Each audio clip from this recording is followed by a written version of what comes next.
170টি টিয়া পাখি উদ্ধার। কাঁকসার বাঁশকোপা টোল প্লাজা থেকে 4 চাকার গাড়ি সহ ধৃত 2। পাচারের আগে বিপুল পরিমাণে টিয়া পাখি উদ্ধার হলো কাঁকসায়। একটি 4 চাকার গাড়ি সহ দুজনকে গ্রেপ্তার করে বন দপ্তর। ধৃতদের নাম হান্নান শেখ ও কাসিম খান। দুজনেই পূর্ব বর্ধমানের বাসিন্দা। বন দপ্তর সূত্রে জানা গেছে, শুক্রবার রাতে পাটনা থেকে একটি 4 চাকার গাড়িতে করে বেশ কয়েকটি খাঁচায় বন্দি করে 170টি টিয়া পাখি আসছিল। পাচারের জন্য পূর্ব বর্ধমানে নিয়ে যাওয়ার ছক ছিল পাচারকারীদের। গোপন সূত্রে খবর পেয়ে বর্ধমান বন বিভাগের দুর্গাপুর বনাঞ্চলের বনাধিকারিক সুদীপ বন্দ্যোপাধ্যায়ের নেতৃত্বে বাঁশকোপা টোল প্লাজার সামনে ওই গাড়িটিকে আটকানো হয়।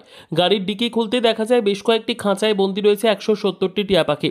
তৎক্ষণাৎ চন্দনা প্রজাতির টিয়া পাখিগুলিকে উদ্ধার করা হয়। দুজনকে গ্রেপ্তার করা হয়। ধৃতদের নাম কাসিম খান, পূর্ব বর্ধমানের দুবরাজ দিঘি এলাকার বাসিন্দা, ও হান্নান শেখ, পূর্ব বর্ধমানের সারাইটিকর এলাকার বাসিন্দা। শনিবার বিকেলে টিয়া পাখিগুলিকে কাঁকসার দেউলের সংরক্ষিত বনাঞ্চলে ছেড়ে দেওয়া হয়। সেখানে উপস্থিত ছিলেন শিবপুর বিট অফিসার অনুপ কুমার মণ্ডল সহ বন দফতরের কর্মীরা।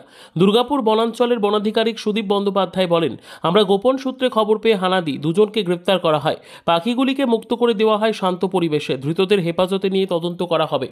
এই ঘটনার সাথে আরও কেউ জড়িত কিনা সে বিষয়ে খোঁজ চালানো হবে। সূত্র মারফত খবর ছিল যে কিছু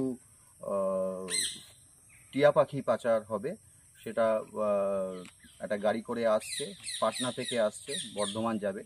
সেই খবরের সূত্র ধরে আমাদের দুর্গাপুর রেঞ্জের পক্ষ থেকে একটা টিম বানিয়ে আমরা বাঁশকোপা টোল প্লাজা রাজবাঁধে সেটিকে আটক করার জন্য আমরা সেখানে সবাই জড়ো হই এবং সেই খবর মোতাবেক যখন সেই গাড়িটিকে আমরা আটক করি, তখন সেই গাড়ির ভিতর থেকে আমরা 170টি বিরল প্রজাতির চন্দনা পাখি উদ্ধার করি, যেটাকে রেড ব্রেস্টেড প্যারাকিটস বলা হচ্ছে। শিডিউল 1-এর অ্যানিমেল এটা।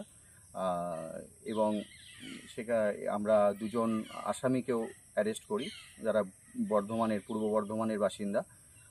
তাদেরকে কোর্টে প্রডিউস করা হয়েছে এবং মাননীয় কোর্টের নির্দেশ অনুসারে আমরা এই 170টি বিরল প্রজাতির যে চন্দনাটিয়া, সেগুলোকে আমরা দেউল কনজারভেশন সেন্টারের মধ্যে তাদেরকে ছাড়লাম কোর্টের নির্দেশ মোতাবেক।